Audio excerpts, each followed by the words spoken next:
bangin na lim dam zal loi ngain alang ye phatin kham loi ching len na sulum ching lung hei gal khu a kadot ki ni hin dam jing leng the ha min bo ei dong ta thang van sa ko noi sim tul pi hin ve ki ni lang leng van ning kai tui phain phi ma yo na vang ka lai ni so lang ban na di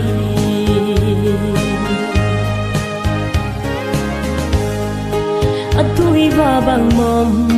lai na van ching le na ang koi khan kho ching ding gel na in i chin le zu pa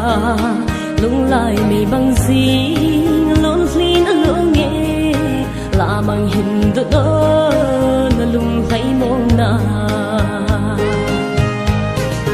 thang ban sang ko noi sim tul pi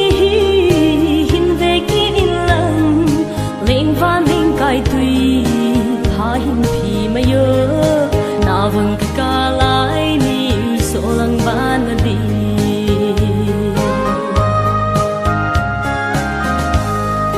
san khat cham ding bo sin sung lung vila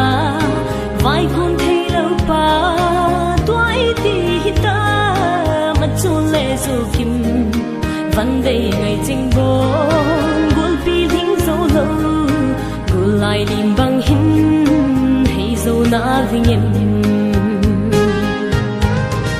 thang van sang ko noi sim tul pi hin ve ki in lang len van ning kai tui pha hin phi ma yo na vang ka lai ni so lang ban na di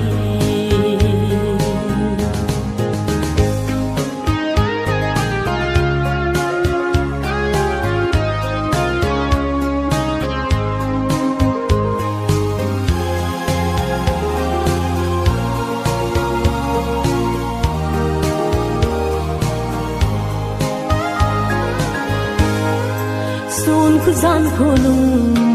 ge la nga na ding nei lo lung gel hin thang van no le vang khu le sin su sing ding yo gel na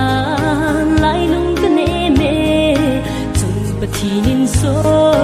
lang hin khu ma yo